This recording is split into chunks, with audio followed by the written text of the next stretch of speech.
What's up, brothers? Yeah, let's see. Ashwin is the design battle of the agendas. Let's do battle of the agendas. Yeah, let's do battle of the agendas. Yeah. So Jordan, I saw you title this "The Brand Brothers Are Unwell." Is that about our mental health? Well, we are generally always unwell. This is you have to be a real sicko to, really deep dive into marketing like we do, and so we appreciate all the sickos who are unwell as well joining us. I'm unwell, just getting a preview of Ashwin's Jaguar take. We've got an early look at Ashwin's Jaguar take, huh? There we go. Here we go. Slide. He's on air, brother.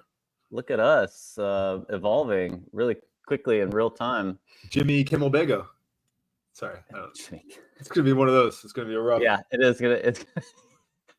Is it the turtleneck that's bringing that out? You're not in a turtleneck. Ashwin has like a nice background. He's got some lighting on. My man's got the turtleneck on. This is a whole. This is New Year, New You type shit. You know what I'm saying? It is. Let's do a Ashwin, battle. We can't hear you. You're muted somehow, or your mic died. Same thing. All right, let's see.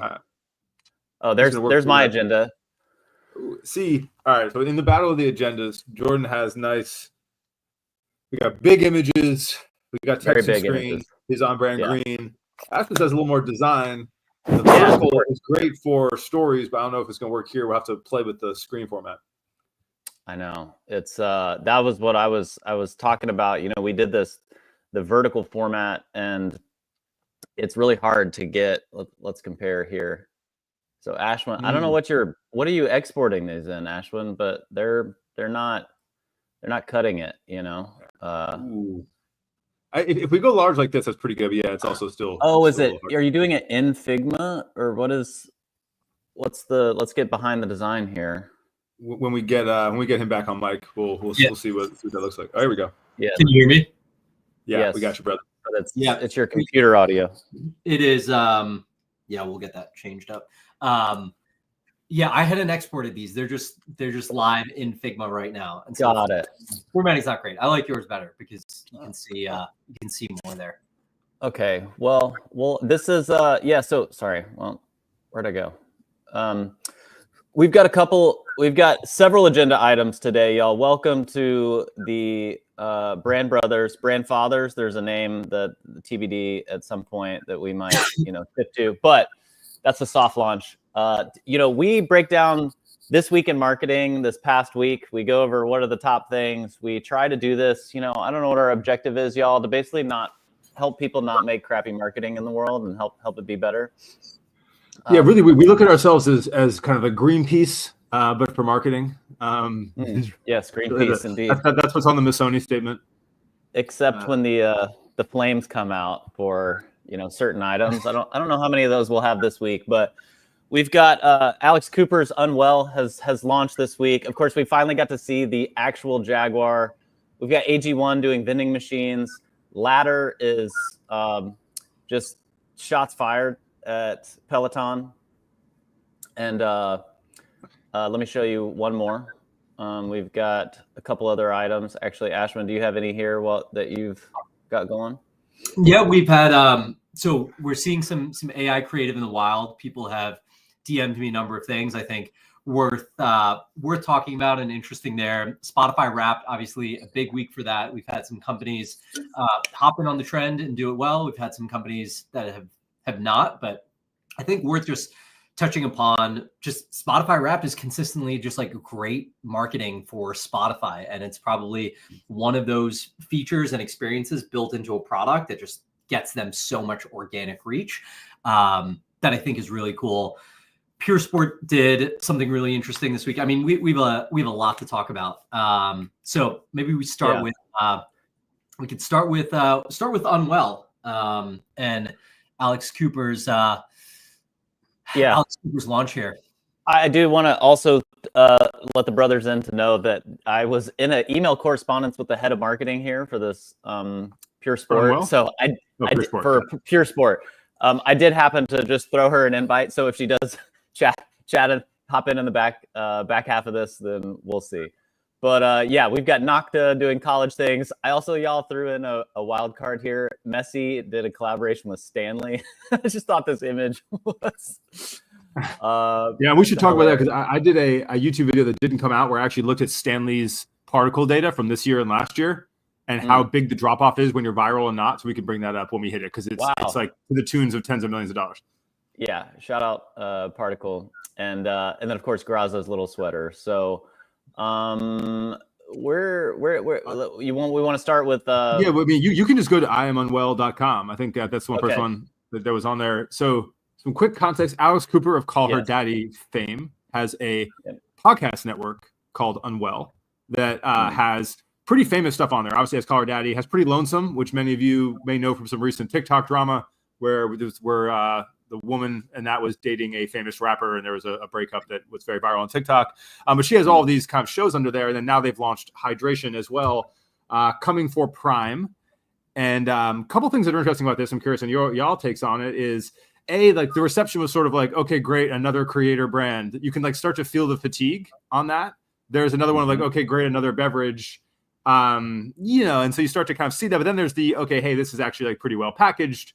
There's some changing into like how this is put together. Is there room for a more female-focused version of these kind of things in the market? Curious what y'all takeaways and thoughts are. So a couple of things that I thought were interesting. So probably when was it? A couple of weeks ago, she started this handle called like Alex's Super Secret Project 1, 2, 3, 4, 5, 6, 7, 8, 9, 10. And she started as an Instagram handle and was kind of teasing every day something big is coming. I'm announcing something on 12/4. And leading up to that, she had kind of amassed 120,000 followers. So she was like building kind of good organic hype, kind of, dovetailing off her own channel. The audience on that, like everyone was like very interested and very eager. They're like, we can't take the suspense anymore. Like, we can't wait. What are you doing? Like she had this like, one post said top secret on it. So people were really, really excited about this. And then on 12/4, she announces the launch of Unwell. And it's interesting because in her comments, she didn't get ratioed by any means, right? There's a lot of people who support it, but then the people who are kind of loud in the comments are like, really, like, this is what we're waiting for, like another hydration brand, like celebrities need to stop with this. I think there were a lot of comments where she was getting flack. It sounds like this was a partnership done with Nestle. And so she is getting flack where people are like, hey, that's like one of the worst companies that you could partner with, or like, they do X, Y, and Z from like a pollution standpoint. And so there was have they listened to any of her content? Because she does not give any fucks about that whatsoever. Yes. Right. So it's, it's funny because you only have, maybe 50 comments that say that, but then that becomes like some of the top things that you see in the feed. And it's like, hey, is that the narrative, or is the narrative actually 250,000 people like this post and they're actually like, oh my God, that's like so cute. The branding's so cute and like totally speaks to me. Like, I need that drink when I'm like hungover. And like, yeah, every hydration brand in the space is like Prime or Pedialyte or Vitamin Water or Gatorade. So like, I love this. So we'll see, but it's rolling out in Target on January 1st. What I am really interested to know more about here, and I don't have intel on this is a partnership kind of done with Nestle. So you can imagine that on the back end, Nestle is doing like supply chain ops, probably de-risked a lot of this. And, what is the relationship? What is like the financial structure for her? Is it, annual fee plus royalty? Has she like basically like de-risked a lot of like the headache of starting a CPG brand herself by just licensing her name, likeness, Unwell, and is just gonna like clip some great money off of this and then, move on. So quick note before we hit that, and because I'm really curious on y'all takes on this specifically, is I really like the name and I really like the branding, and especially like Unwell for something that's like a Pedialyte replacement / hangover drink / whatever. The size of the bottle was one where I was like, oh, because it's like a large smart water volume, not like a energy drink volume. And what I was really interested in is I had seen a lot of comments that it was like a female-focused brand, right? And I'm curious, is this packaging, besides like the pink or whatever we want to stereotype here, is this something that you guys would pick up and drink and use and feel comfortable? Do you feel this is safely unisex, or do you feel this is very female-leaning? I think it's very female leaning, but I also think probably all of us are more comfortable with our. Yeah, I think we'll kind of pick up whatever, and that leads to this. Totally. So this was a conversation I had. I do all these like workshops and combos, and I was at one in a major retailer talking about niche. And one thing I had been talking about there was Alani Nu or whatever the Kim Kardashian's drink brand name. I was like, look, like there are very few inside these categories, like extremely female leaning brands, which I think is a mistake on shelf. They exist in the world, but like they don't make, whereas you go into a gas station, obviously maybe your consumer is like leans significantly more male there, but like there is just not that same representation, and people are more niched even in the most basic level. And so I actually think there's a pretty big opportunity, because like, you know, the female version of the prime customer, maybe that's not who this is for, but like that is an entire major market, you know? I thought it was really interesting. I think this like continually reinforces this new era that we're entering into, which is this kind of like, you can segment your consumer in crazy ways and even your product. And so this is like this both and concept. I think in the old days, it was like, oh, you just needed to target, okay, you want to target females 18 to 25. Okay, you're going to do this thing and you're going to kind of spray and pray. And now it's like, hey, what is the insight for women? Well, they get hungover when they're in college. I don't know how much y'all read about this, but it was like hungover in college, or for sober curious people who are not big on drinking. It has electrolytes, so it's not full of sugar, only 4 grams of sugar. And then it has a little bit of caffeine as well. So it's basically like targeting like women 18 to 28 or 30 who are partying and wake up and they're still living this wellness lifestyle and they want a little bit of that caffeine, or they said like a mid-afternoon pickup. And so I just think that's like a super niche, but very wide audience if you really think about it. And I think it's fascinating. I think it'll work. I also, let me show you. I've got one other thing here that I found interesting in my LinkedIn feed just a couple of days ago. So I'll try to, I don't know, is that Zoom for y'all? Yeah. So this woman looks like she's advertising and marketing lead at Nestle. And she said like, it's their first creator brand. Their original idea was, shoot, I saw it. It was a little more racy than what they originally imagined, like hydration for after night activities. And they pitched it, and then I think they've landed on like morning after type things, which is a little more interesting. But just pretty interesting as well. Her talking about it was her idea. Yeah, but back to Ashwin's points, like that is the benefit of all the previous brands we saw doing this, right? Like the endorsement deal style brand versus the creating your own brand that we see a lot of now. It does de-risk it like almost entirely, right? I'm sure the upfront check is bigger. Nestle is able to disproportionately pay for this from a marketing standpoint in a number of ways, and from a retail conversation portfolio standpoint, where starting your own beverage brand, as many people have figured out, is an absolute nightmare. And so I do think that for someone who doesn't want to be involved in the operations of this, like that model is still like the right model. And it's just being able to do it on your own terms, which obviously they did, both with the name, to the point of what Steven said, like obviously like the photos have this like horror movie lighting and like general like feel, even though, obviously the words like that person mentions in the post, like saying call her daddy in that room, the concept of like a morning after drink, etc., is all like a little bit edgy for a Nestle brand. Yeah, it is. But they're going to have to keep up. Like if you're going to keep up with Jake Paul or Logan Paul and Prime and all these other creators, like you're going to have to take some swings. That's a good one to do. And look, this packaging is the perfect example of like, this will be it'll be inescapable on feed, right? Yeah. And it's designed to be inescapable on feed. And I think they did it really just, it looks like Prime bottle. I mean, honestly, I don't think the bottle, I think the packaging, Oren, I've been spoiled with all your great packaging. This is not great packaging. I mean, I actually think it is great packaging because it's less plastic than your traditional bottle. And there's a couple things. There was one of the pros on Twitter called out some of the reasons why it's good. I actually think the packaging design is excellent. Again, the size, form factor, as long as it fits in row properly, that would be my main concern, my first concern looking at that. Yeah.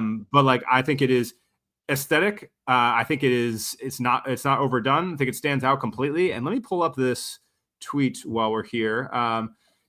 So Mark Gallo, who's at GUHLO, is a It's the use of a lighter weight plastic bottle, and it's possibly aseptic filling, which minimizes exposure to heat and improves overall taste. So from a technology perspective, and I'll share my screen here so we can see it, he actually implies that at first glance, they're doing something interesting. But I actually think this package is excellent, which, again, if I was looking at this and I thought it was the size of a Prime bottle, I was like, eh. But looking at it and being like, oh, it's oversized, I love it.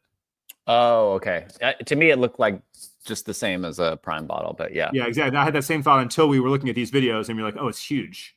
And that is in my mind, is a very good thing. But all right, we've dropped some serious time on Unwell. We can pop into the next one. Yeah, it's where someone mentioned in there, like, Alani is not Kim K's brand, but yeah, she had the flavor that is the topic of conversation amongst retailers. Kim K had a flavor for that brand. It's not her brand. Got it. Okay, let's see. Next up on the agenda, Ashwin has a Jaguar take that we're interested in, but I think just to level set here, for those, I don't know, who don't know, Jaguar actually showed images of the actual car, and let me bring it up for y'all. That's an image of it, but oh my gosh, our guest from Hill Sport's going to be here, or Pure Sport, but we got images of the actual car. So Ashwin, go ahead, talk to us about this car while I pull up some images of it. What's your Jaguar take? Okay, my take on the Jags that they unveiled, right? Everyone has been waiting to see what it's actually going to look like after the campaign, which most people disliked. I'm not a fan of the colors here, but I like the silhouette of the car.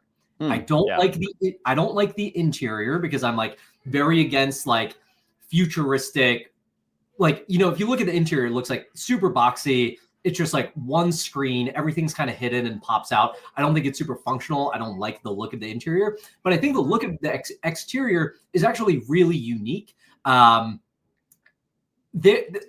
how I kind of think about it is, if you look at the Cybertruck was like, hey, people have this very clear idea of what a SUV or a car should look like, and it should like adhere to all of these forms. And like, we're just going to do something completely different and very wild and make it super boxy. And you're going to find an audience. You're going to find a niche by being so polarizing. I mean, like, Oren has a Cybertruck. There's a lot of people who dislike Cybertrucks, especially talk about how they dislike it online. But I think it's probably you, Oren, who said this, where when you're out driving around in public, like, everyone turns. A lot of people like stop you and ask you like questions about the car. And so I think it is both like a conversation starter, has a really unique silhouette. They're not doing kind of what everyone else is doing. Sure, they like take inspiration from some other cars out there. But it got a lot of people just looking at this, and whether you like it or hate it, it engenders a lot of conversation that now Jaguar is like, hey, we're not producing these cars. We're going to be in production for the next 2 years. You can't buy these tomorrow. So whatever that input is, right? If we see time and time again, people saying like they really hate this one aspect or really love this one aspect, okay, maybe there are like tweaks to make to either the interior or the exterior as a result of that. Yeah, I mean, but also you can't tweak a car design if it's going to be out in maybe you can tweak it in the next like 2 months, but that's like, that is a pretty significant process. And I want to pop on here real quick. I want to share the reason I dislike this is I just think the design is half thought through. Let me pop on screen here for 1 sec if we can. Okay, I'll stop sharing. And I'm going to share. Someone did almost exactly what have been in my more car-centered group chats here, which is like, hey, this silhouette is actually very close to success with some minor tweaks. Like, they did some things with shape here that seemed where you could like very honestly be combining some of the aesthetic they had with a with a more like supercar 2-seater but Panamera kind of like look here, where I think like this was like a mock-up someone did online where it's like, this is kind of, there's just a lot of ways they could have gotten much closer on, I feel like, relatively easily, and everyone would have been like, oh, it's got those other elements, but it looks like this is kind of fire, and it just like missed that entirely. Dude. I mean, that is fire. I mean, Oren, you don't like the shape that they landed on?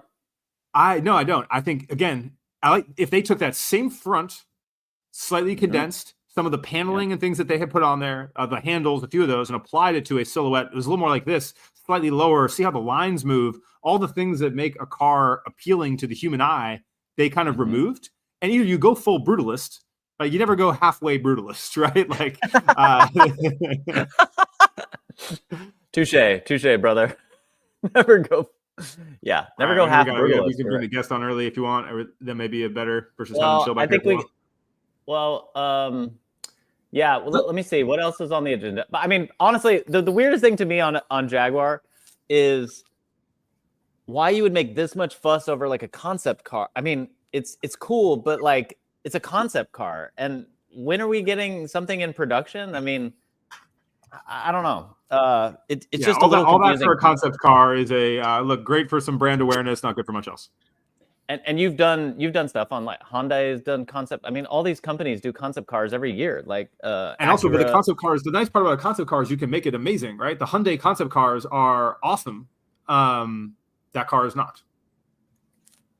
Yeah. Well, I also need to admit from last week, your blanding of mini SUVs is absolutely true. I agree with you.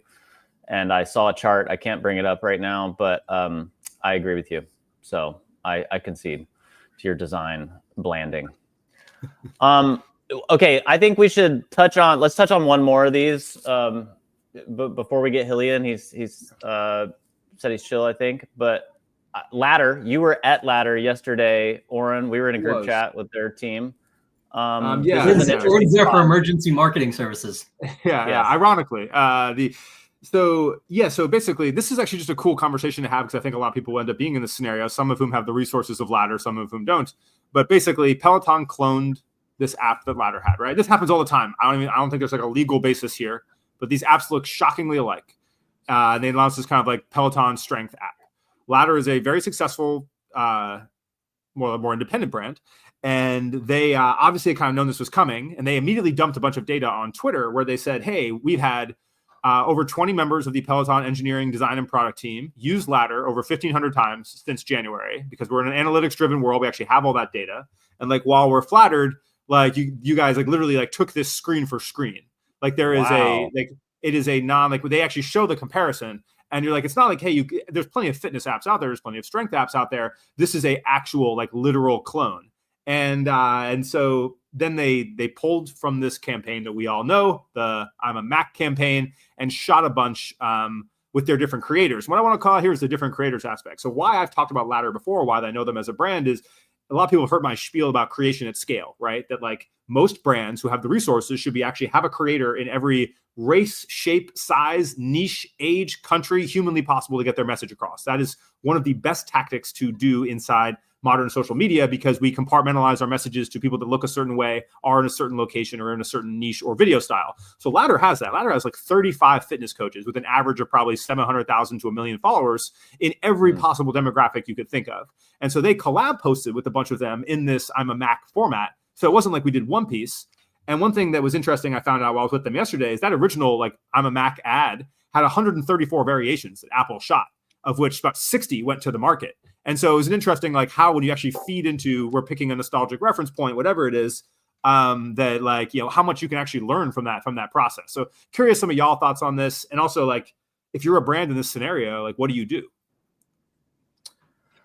First, I'm not going to lie. When I first saw it, I was kind of like, okay, I mean, it's clever, but I was like, do you really need to call them out? Or I think you could like do a thing while you're nodding it to it. Hey, now, I did not see what you were just talking about. And I think like this Apple bit has kind of been done a little bit, like spoofed a little too much, but the spots are funny. They got good humor in their trainers and in this actor, he's funny. And I had not seen that breakdown. I'd seen kind of like little ones like they do in this kind of, this side by side, but it didn't really look clear to me, like the stolen nature. That Twitter thread, though, I'm just seeing right now for the first time. And I'm like, oh my gosh, like it is. And so I maybe would have like made that a little more like out there or done like a pinned post, like a pinned story on their thing. Like that is, I think, a deeper dive. And I think you could do that like really visually striking and say like, hey, we're super flattered. And I think you can do like a more serious version that is like a little less of the fun while actually showing people that you're not being petty, that they've really copied your and style. So they have the luxury of being able to go do collab posts with a bunch of creators with massive followings who work with the app, right, to help get their message out. Say you are an app that does not have a massive creator team like that. what are some of the tactics that anyone here would recommend to actually like fight the good fight in a scenario like this? Ashwin? I mean, we can just ask Mike from Market.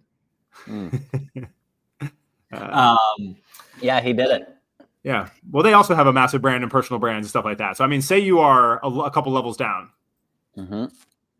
Is there anything you can do? Repeat the question. Sorry. Go ahead. Yeah. What do you do if you don't have a bunch of big creators who can help amplify your message? If you aren't Market with millions of followers and Mike with his own respective following and connects with every media outlet ever, how do you go fight the good fight in a scenario like this? Yeah. I mean, say Ladder was more of a 3-person shop with no funding and 5,000 users and 100 of them were from Peloton. I think what you'd have to do as Ladder is like, hey, we can't shoot this like fun campaign. Ladder wasn't, they were poking fun at Peloton. They weren't like directly attacking them. So I thought they did it kind of tastefully. But say they were much smaller. I mean, I think probably as Ladder, your best bet for getting a similar, if not more outsized reach is getting on there and very transparently, like from the founder being like, hey, I'm pretty sure like Peloton has like ripped our app off. Like here like all the receipts that I'm coming with and like telling that story. Because I think you've seen this, especially from kind of like small, like indie artists and creators. Like you've seen those TikToks blow up where they'll be like, I'm so disheartened. Like I worked forever on this piece and like now Uniqlo or like H&M has like ripped off my designs. And those videos will have like many, many millions of views. Yeah. And that'll often get people to go support that original creator. So I think that's probably how you get more attention for it. If you're small, like you really just have to use organic social that way. Because otherwise, like if you're not going to tell that story, like no one else is going to pay attention. Yeah, I agree. I do see those crush like in social. If you wanted a strategy, do like this big brand ripped me off, and people come to the support of the creator all the time. So I do think that. And it's funny. So I've been in this scenario with a large unnamed retailer that has a age in their name several times. Made some videos about this. Videos didn't do anything. Won a lawsuit against them, and then just now the product that we won a lawsuit against them with and got a payout for copying an exact product of that we had previously sold with them, they just relaunched again this holiday. And so we're like, call back up the legal team, it's it is funny how like there's just very few, like, we won in court. We didn't win in the court of public opinion, didn't really get us anywhere, maybe got some new customers. But then they just kind of ran it back again being like, this is the cost of doing business. But hard life. I see how these happen all the time. And I think you've even touched on this before, Oren, but like, what happens is they start with a mood board of like, this is, hey, Ladder is doing it really well. Who's doing it well? It like ends up on a mood board and someone reads the brief a little too literally. And like, it just stays on the mood board and then it gets integrated into the deck. And then it somehow becomes the brief instead of the inspiration or like the landscape of what competitors are doing. And no one calls it out. I mean, this is a great note, which I didn't realize was a problem because I've always worked on creative teams that are actually creative until when I was doing these videos about like references in my mood boards, I would get all these questions on YouTube and in the DMs, like, how do you not just copy the references? How do you make the references your own? And I'm like, well, any of these 45 techniques, I'm like, oh shit, people don't have that toolkit. So I've actually made a bunch of YouTube videos on this because literally it's like, okay, well, this concept plus like, again, if they had just taken this app and been like, we are going to make this app plus one other thing. We're going to make the minimal version of this app. We're going to do this app on white instead of black. Literally, if they took it out of dark mode, right, it would already be like at least 1 degree fucking different, right? It's crazy. Totally. Yeah, I agree. It's wild. Well, okay. I'm going to bring up our next agenda item, which happens to be our guest. So let me just set a little bit of context stage here. With that video. Right. Yeah. So Pure Sport. Maybe we should do the video here, but actually let's see if I can bring in Hilly here. Hilly, welcome to the stage. You were here with the Brand Brothers. Thank you so much for joining us. Hey guys, appreciate you having me. Hopefully you can hear me well. Yeah, loud and clear. Awesome. Where are you? Are you in Scotland? Are you in London? Where are you? We are down in London, so southwest London, not too far from all the tourist destinations, the London Eye, the Big Ben, so right in the heart of it. Right there. That accent's going to boost these views just right away. The engagement's about to go nuts. That's why it works. Yeah, that's right. Well, hey, we've had a lot of people have DM'd me the Pure Sport campaign. I remembered that y'all had asked me for my address, and we went back and forth. So it was like super cool. I loved the brand, and a lot of people are really interested in this. So I'll pull up a video here real quick, and maybe you just give us like an overview on what Pure Sport is, and kind of what y'all were thinking going into this campaign. Maybe a little background on Pure Sport.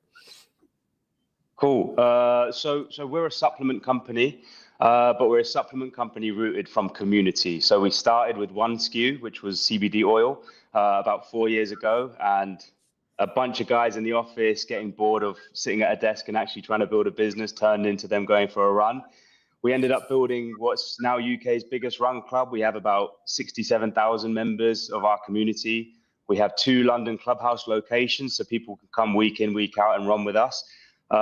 And alongside that, we started building supplements for very, very high performing individuals or people who really like to look at the ingredients of what they're taking and putting in their bodies. Our entire supplement range is Informed Sport certified, which means our athlete roster and ambassadors are people like Olympians who, you know, need to have that Informed Sport stamp on their products. But yeah, it's really best in class supplements built by a community and with a community. Amazing. All right, and then we want to quickly break down the campaign just for anyone who might be joining us.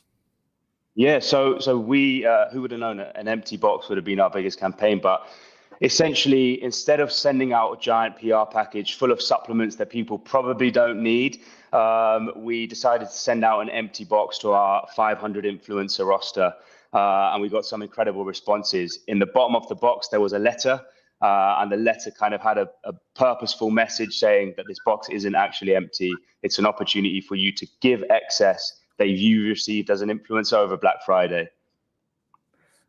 Amazing. So the insight there is, like, we would probably know this a little bit more because we get sent a lot of these packages. What's the insight there, Hilly, that y'all are like stumbled upon?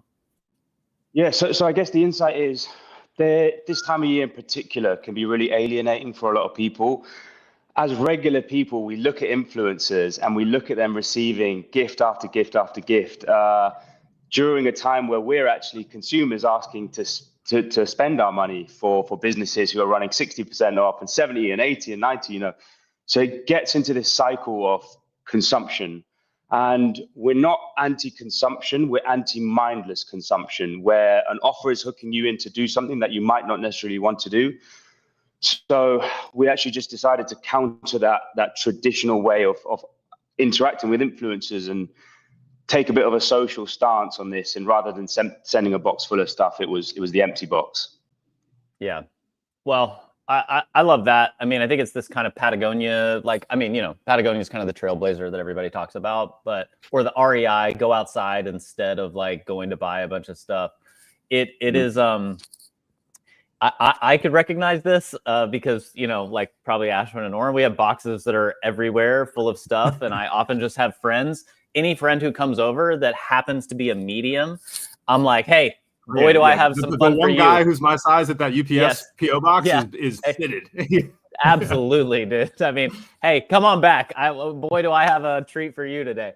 But this is great. I think it's a great way to like get it out there. I mean, I have like a local prison ministry that I'll take it to these guys. Sometimes a lot of them are not a medium, but they are the swaggiest dudes coming out of lockup. I'll tell you that much. But this is great. So tell me, like, what's the best story that's kind of come out of this? Oh, we've had a ton of people.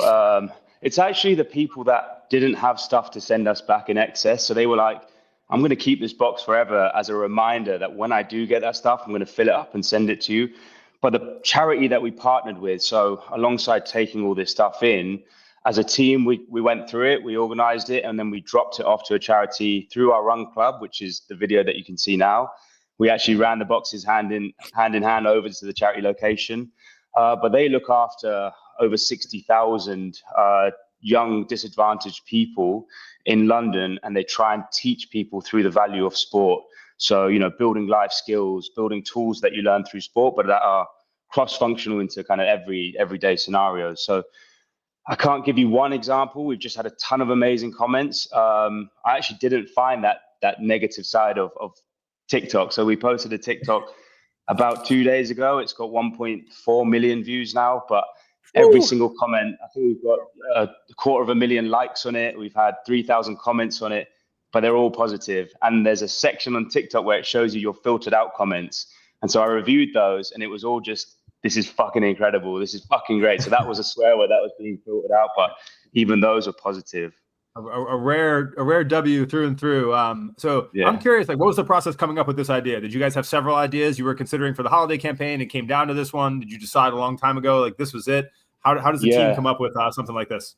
So in August, my background, I was actually at Gymshark before. And at Gymshark, Black Friday was obviously a huge, huge period for us, but it was also a huge period of gifting. And every year I think, where does this stuff go? We're sending influencers a ton of outfits. They're going to do a post on it. Where does it go after that? And sure or not, I'd see a week later a post of their cupboard, and it would just be stacked with stuff. So in August, I was kind of thinking about that, and I was thinking, like, hey, what if we just didn't send anything? Like, how would that land? And visually, obviously, you get an empty box. In amongst all the PR packages you're getting full of stuff, the empty box is visually striking. We're also a smaller business, and we can't compete with big brands on creating these crazy boxes and these flashy packages. So, but we do have a lot of hustle, and you know, we got these boxes turned around really quickly.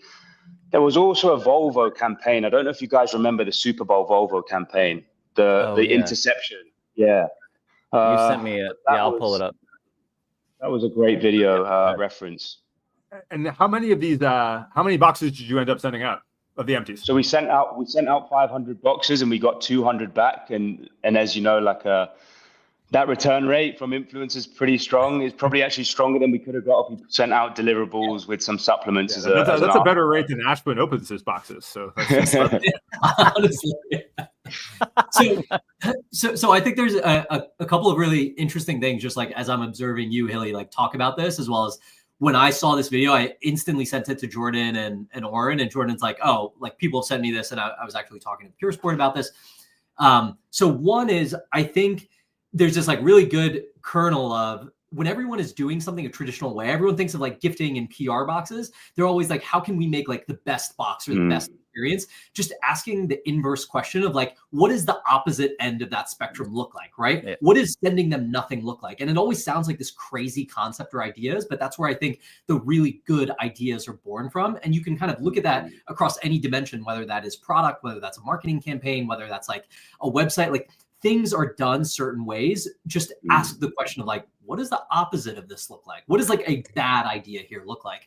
So one, I think there's a lot of resonance there, but two, I think the thing that you kind of tap into here is it is not tone deaf, you know, like in today's like climate, like influencer and creator gifting has become like so popularized, so saturated. There's like been this de-influencing movement that was like, you know, picking up steam this year. This is like a move by a brand that's very aware of like the cultural climate on social media that I think a lot of brands are just like not aware of, because they're on these platforms, but they're not in these platforms. And most importantly, they're not listening to what people's reactions are. They're seeing Kim Kardashian unboxing a bunch of stuff. That doesn't matter. Are you reading the comments? Are you reading like what people's reactions are to these things?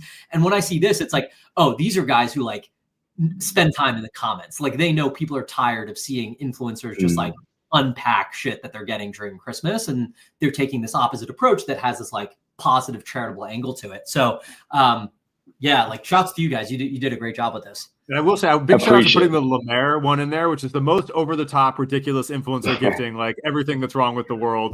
Glad that was included. We actually had the person who got that box dropped a comment saying, I was in the video, but you guys can send me a box and I'll fill it with the excess I have. So hopefully some Lemaire coming back to the office soon. Yeah, we're going to pass on the $1,000 face cream to the children in need. Yeah, that's good. Let me ask you one question here, because I think a lot of people would be thinking about this, right? I think everyone is objectively looking at this, being like, that's an awesome campaign. Like, that's dope. You know, you had a bunch of reach with this.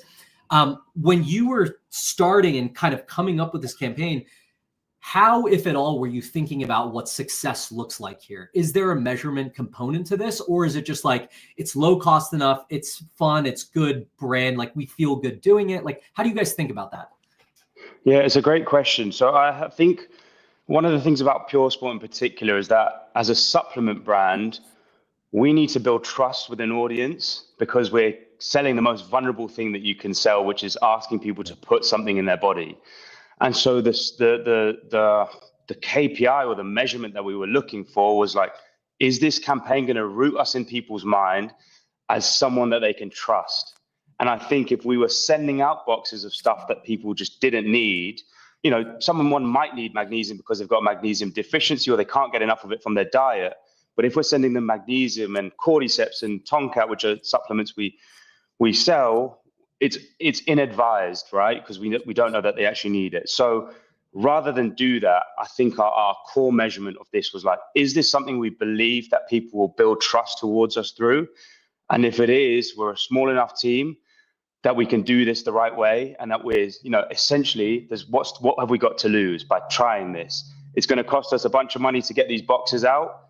It's 500 influencers. Let's do our best and let's push forward. And that's what we did. So, you know, we weren't tracking numbers. We never expected to have 1.3 million. And Jordan, you pulled up our TikTok and you saw in comparison to the rest of our videos, we're very new on TikTok. Through this video alone, we've had 7,000 followers, which is almost what we had before. So these are metrics we could have never predicted. We could have never guessed. But I guess it's just the blind faith that we had in this concept as a team, and suggested that that was the right thing for the business. And we really operate by values, especially as a supplement business. We have to, and their values printed on the wall behind me there that we keep in the office and look at every day.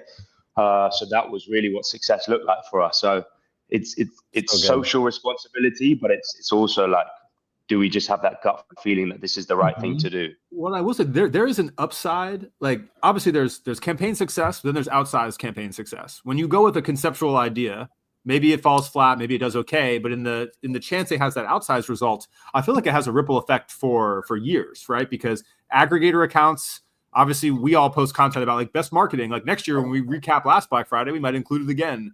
Customers are going to bring it out. Like it has like this time and cycle that lives on over time, which is why I think like doing something conceptual, again, like that percentage chance that it goes well leads to so much excise value for a brand, like not just in the season, but throughout time, that it's worth it. If you actually have good ideas. Yeah. Who shot that video for you? Which one? The one with 1.4. Did you guys do that in-house? That's in-house by our absolutely incredible videographers, Connor and Liam. So yeah, in-house. Yeah, because you said most English names ever. Yeah. You're kind of new to TikTok, but I saw that. I'm like, the hook is good. The shots are good. Like everything about that video is good. Like as if you've been on the platform, or like you guys are really dialed in on short form. It's crazy because for us, you know, that TikTok was an afterthought. That was an Instagram first video. It kind of felt, I'm someone who's probably struggles to be on camera a little bit. So I sat there in that room and we sent 500 boxes and I had to do that like 25 times to get it right. And when I watched it back, I was like, oh, I don't want to post it. I don't want to post this. And the team were like, we believe in it. Let's do it. Let's get it up. And the rest is welcome, history, brother. So. Yeah, welcome. Trust me, it only gets worse. Yes, we go through this every day. This is terrible. This sucks. What am I going to do? Well, why do I have to look at my face extremely large on screen for the 1,000th time this week? Yes. Oh my gosh. My voice is annoying. What am I doing with my life? And then it'll like go nuts. I mean, I think I will say one thing about TikTok. Every single brand that has an English accent spokesperson for it should be making more content. If you have an English person or an Australian person on there, you have a natural hack. We had this guy in Cut 30 this last time who was making content about like barrel saunas or something, but had an Australian accent and was just ripping from like moment one. And so I would say that while you may be uncomfortable with it, the American world is all the way in. You're going to get outsized views like almost immediately. You should be running it. The voice of our TikTok is actually a Canadian guy, so it's the flip for us. Cut him, put you in, brother. I'm just saying, no offense to my guy, but it's time. Head of marketing, head of creator content now. I mean, I think there's two things that I noticed on this TikTok. One is like, you know, I don't know if y'all just posted this video, but this is the world of TikTok. You have a video with 166 views right next to one with 1.4 million. And it's like, that's just the nature of TikTok. It'll give you extreme feedback really quickly. And I think it's just getting those reps, which I have to constantly remind myself. And so I also then think that you can hear the passion in your voice. And I think brands could learn, like, the person who is spearheading or is at least invested in this project is going to communicate. You can't fake that. So even if y'all took your top influencer ambassador, and if they're great on camera, they're still not quite going to be able to like communicate this idea in the same sincerity and authenticity that you can. So well done for getting in front of the camera and actually doing it. Appreciate you. Thanks, Jordan. Yeah. Well, how about anybody else in the comments? If you all have a question for Hilly here, let us know. I think if not, you know what I'm saying, cop that Tomcat Ollie. You know what I mean? It's just you guys need to get that tee up. Yes. I was looking at your experience, Hilly. Actually, you've been through Tesla, Hyundai. You had a influencer and entertainment marketing at Gymshark, who is notably really good at what they do. So not much experience before coming into this campaign. So but I think the most relevant experience, as funny as it is when we were at Tesla, and you guys will know this, Tesla had a zero marketing cost policy. So they said that they would never. Elon said, we're never going to do marketing. I think he's reneged on that a bit, but through that, obviously I had $100,000 cars that I was able to leverage. But the way I thought about marketing when I was at Tesla was like, for example, we had vegan leather seats. So let me go and work with vegan chefs and do their food delivery from it. It was like finding the niche within that. And in the same way, I was looking at Pure Sport, and I was like, right, we don't have this big budgets as other brands, but we do have creativity. So let's look for the niche and what we can do and own a space. So that's actually a really interesting note. I liken it. I use this metaphor a lot with students where I was like, I didn't learn to be a good photographer until I bought a Leica, which is fully manual. When I was using the cameras with all the auto, I just never did the work. And then once I learned that, I restarted it. And it was the same thing for those who don't know, my early background in marketing was in firearms, which is extremely prohibited. And then after that, I had two other really prohibitive sectors where you can't run any meta ads, you can't run any Google. So we're literally using direct mail, trade show marketing, a bunch of these others, but that toolkit then informs a way larger, like the removal of things has to inspire you to do creativity and build that up. And so I do think that for a lot of marketers or people out there, working in these more restricted brands or in some of those things where you don't have that toolkit and having the pressure to find success and to actually work through it is a kind of crucial skill versus if you always have all those tools at your disposal, you don't know how good you have it. Yeah, so it's crucial. I mean, I was speaking I went to New York this week to talk to the WNBA, and I was like, sometimes when I present my career path, it's a bit of an out of body experience. But I remember thinking, I show a couple of my early successful things. I remember pitching a team like this was $1 million campaign, and I was asking for $500 to pay a local videographer kid and a photographer, like a $250 day rate, and it was, it really helped early on. And so I think those things are really crucial. I just want to point out a really nerdy thing here, because we have a lot of people who care about their careers, but the way you've done your LinkedIn is really good. Someone taught me this at Nike as well, and I started doing it. I think not enough people who are hustling in their careers. You have examples of the work that you've done. You have clear visual representation of it. You have links to the campaigns, and you have images, which are so valuable to people. When they look, you can have a bunch of marketing speak in your LinkedIn profile. I'm responsible for the KPIs, blah, blah, blah, But if you actually just show the thing, that the picture's worth 1,000 words, save your 1,000 marketing jargon words and just put some images. So well done on that. Appreciate we got a couple Thank questions.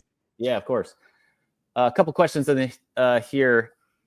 Do you think building the running club community has been the biggest factor in growing the brand? For people not in the running sports scene, I feel they know the club more than the brand. Is this a risk or a plus?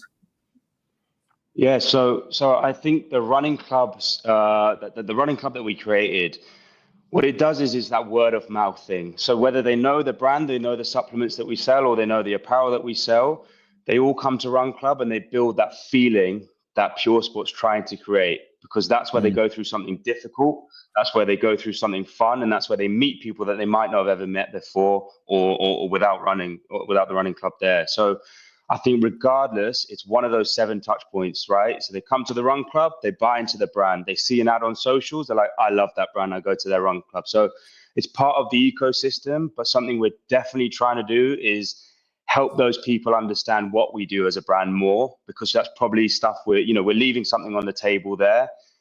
But we want the running club to be a non-pushy sale funnel, right? We want that to be somewhere where you can just come and have a great time, because naturally you'll become our audience. As you run, as you get healthier, as you get fitter, you'll start looking into supplements, and then who's the first brand that you're going to look into? And if it's Pure Sport, you already have that built with us.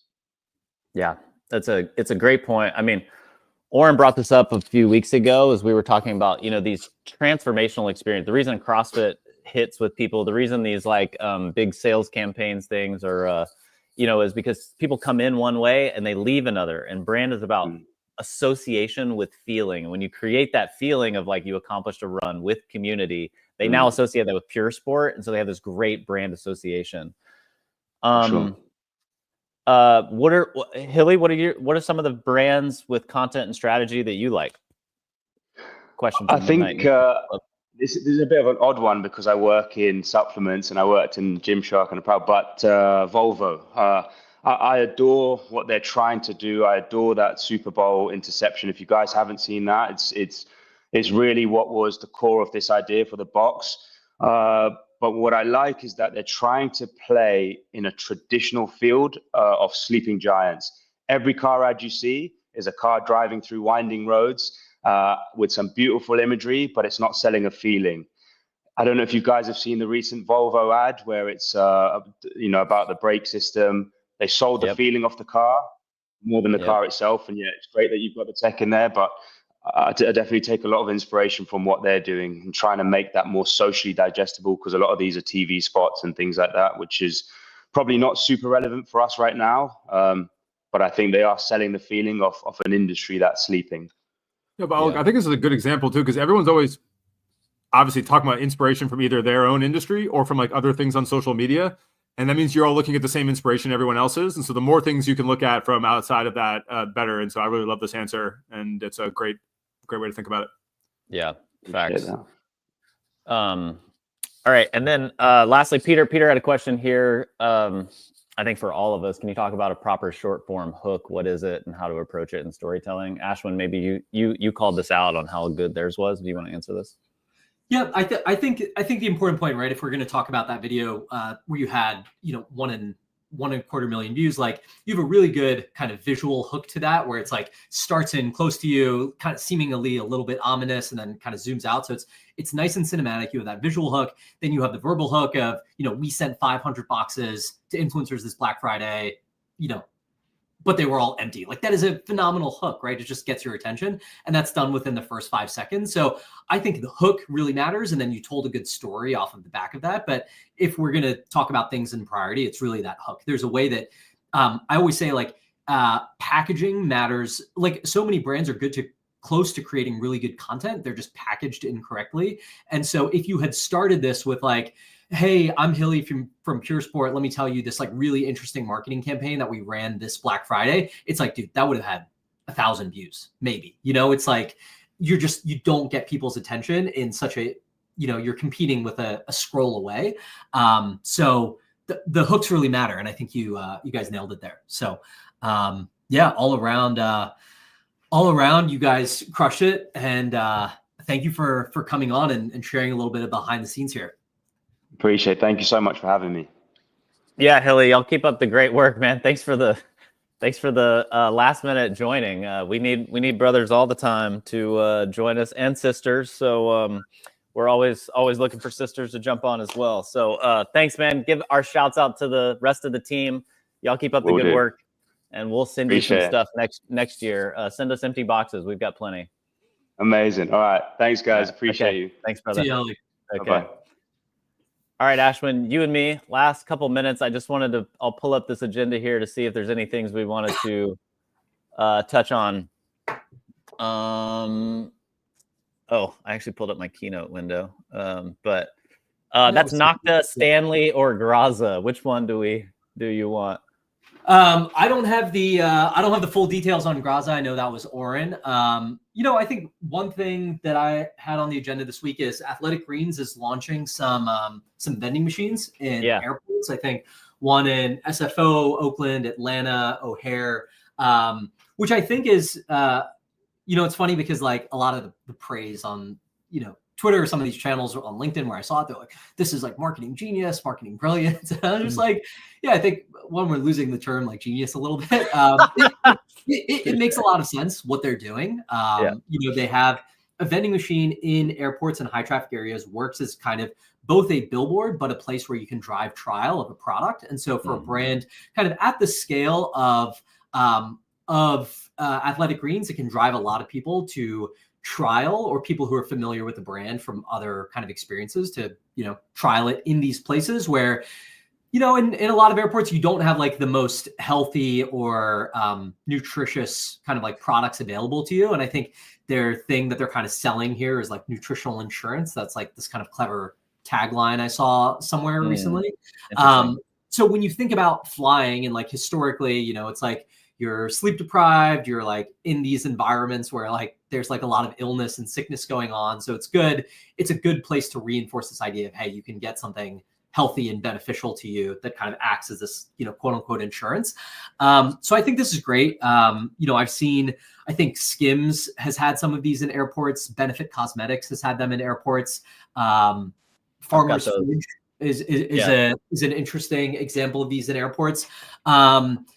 And yeah, I think it's presumably something that would do well for what I would expect would be relatively low, like headache and kind of operational requirement for them. Like they're selling a generally shelf stable product over there. So yeah, I think it's cool. And I saw that Huberman is the one who I think like everybody's tweet is, sharing, or, he was like, or he retweeted it, Andrew Huberman. Yeah. Noted, health hacker and all that. He's one of their biggest ambassadors. I think it's smart to have somebody like him do it. This insight resonates as someone who travels very often. My biggest complaint with airports, and I do not understand why people have not done this more often, is why have health food? I mean, I'm sure there are cost barriers and all that, but the Wendy's line is out the door, and there is like almost, if you want something healthy in an airport, there is almost nothing other than going to buy a protein bar and a large bottle of water.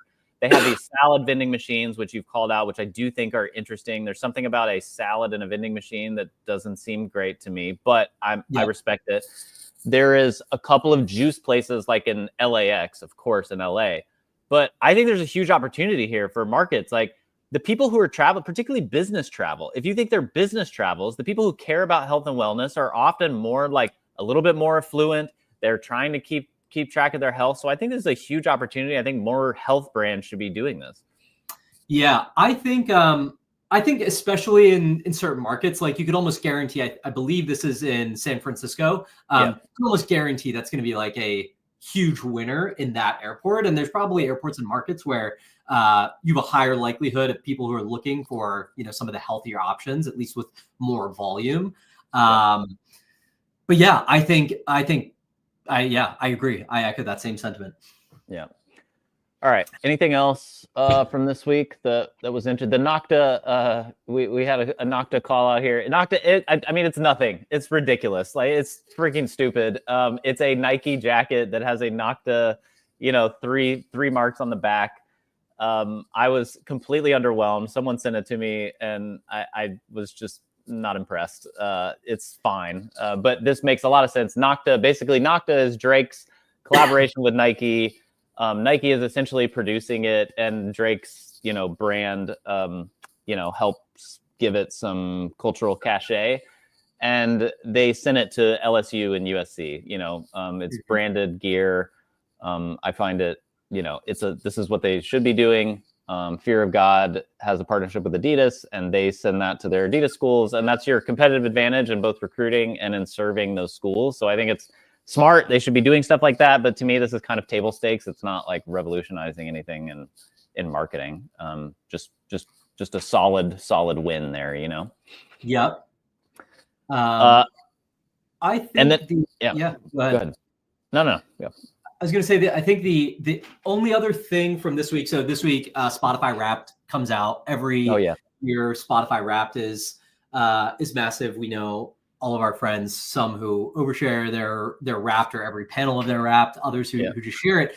But what is fascinating to me is how year over year that continues to be this cultural moment where everyone is sharing their Wrapped, right? And it's like, what is this like core insight that they tap into, right? You have this hyper personalized experience, which is your Spotify listening. Oftentimes, like we're working from home, we're at the gym alone, like we're in our headphones. It's a very solitary experience. And they've taken that and all of that data that they have and saying, hey, here's this one moment of the year that like, we're going to reflect your personality back to you in this bite-sized shareable way that people want to express their personality. And it's like, oh, Spotify has created like permission for me to now go and like share this on Instagram, where it's not like, hey, it's just like a random day of the year where I'm sharing like my top playlist or what's on my playlist. It's like this moment that then makes it easier for everyone else to share.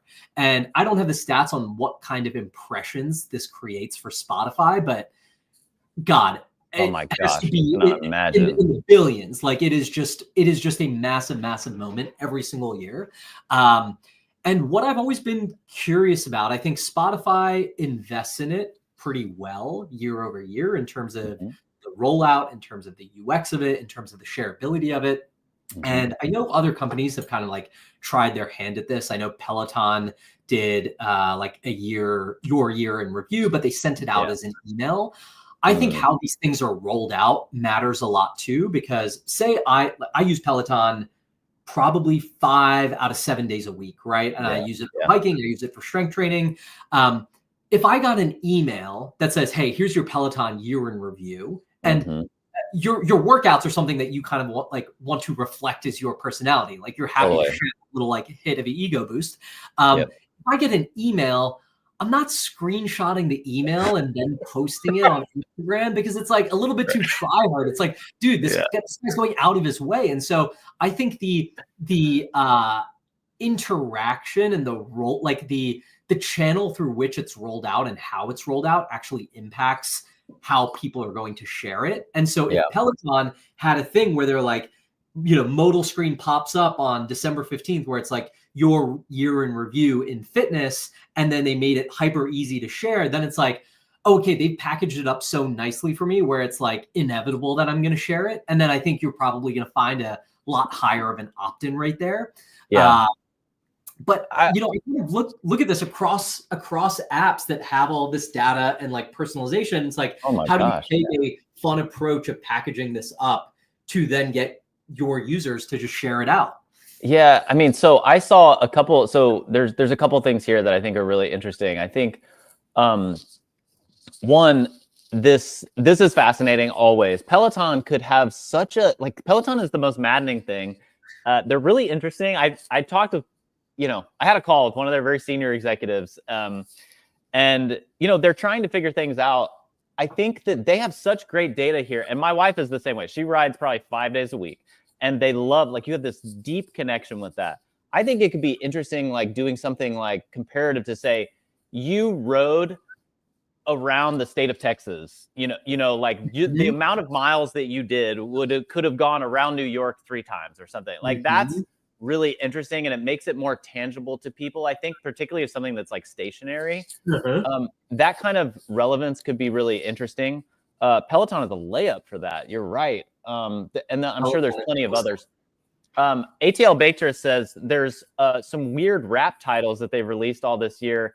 I saw a bit of people saying that it was like AI generated too much. They relied too much on the AI. A little bit of controversy. I'm not sure what that was. Maybe Spotify had some layoffs, but and then Ian here, my guy, actually does great video for me. Said that he's on Apple Music, so it creates FOMO for him, which is pretty funny. I wanted to show real quick of course, there's all these Wrapped. The really fascinating thing to me is how Wrapped has now become almost like a meme for people. This dude, these golf guys are, your golf influencer Wrapped 2024 is pretty funny. They're they're growing, but they're joking about how they're, kind of dorks, and they're like, congrats, you saw a lot of growth. No, if you didn't have that one viral video, no one would know you existed. You sent 20,000 DMs to Callaway Golf asking to get paid a partnership. They have not responded to any. Your top brand, you wore Malbon in 200 videos, but they still have no clue who you are. And of course, actually, Malbon responded here, which is great. And you told everybody that you're friends with these influencers. They not. You had 300 people asking if you wore eyeliner. Anyway, I think these like spoof meme raps are actually pretty funny. It's a great concept. They're great, and I think it's this important point where the day or generally the week that Spotify Wrapped is going to be launching, and so a lot of brands that like tapped into it were set up for it, and they're like, hey, we're launching the same day, because you kind of have to capture it in that 24-hour window. It's too late if like you're planning it now and you release it at the end of next week. It goes through all these approvals. It's like the moment's passed, like the memes are gone, the zeitgeist is over. I think there's been some great stuff there. But I don't know. You're a dad, Ashwin, as well. And we're all dads. I probably have like, during my kids' early phase, like I have some really weird like kids music that they're always requesting. I've played 100 times. Or like you get washed, and when I travel, it's like, oh, you had 3 hours of white noise music to go to sleep in hotels. Good. Congrats. Yes. No more Drake on the playlist all day. But all right, this is a great week.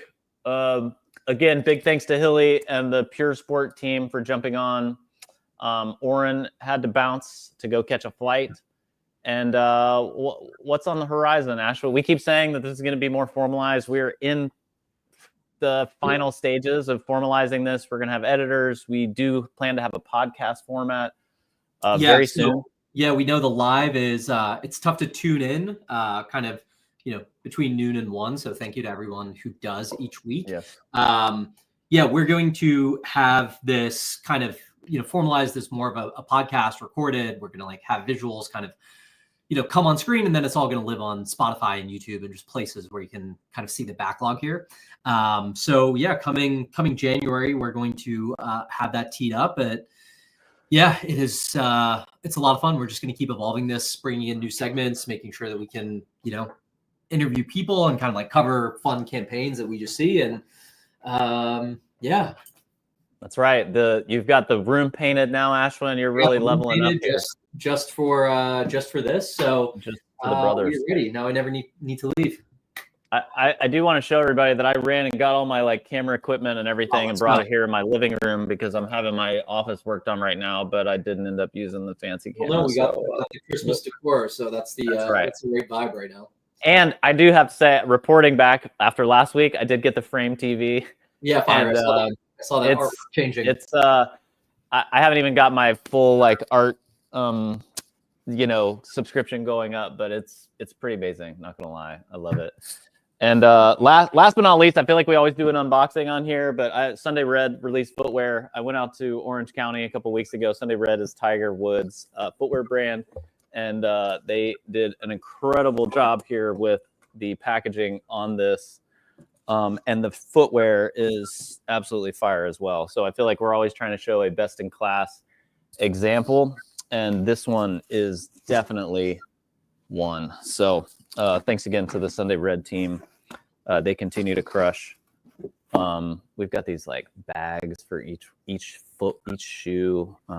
This is next level. All right. Thanks to everybody who tuned in. We got London, we've got Australia, we had Korea, we had Africa. My gosh, we've got so many. It's just absolutely incredible to see. So appreciate all y'all jumping in, and we'll see you all next week. All right. Thanks everyone. All right. Thanks, y'all. End the stream.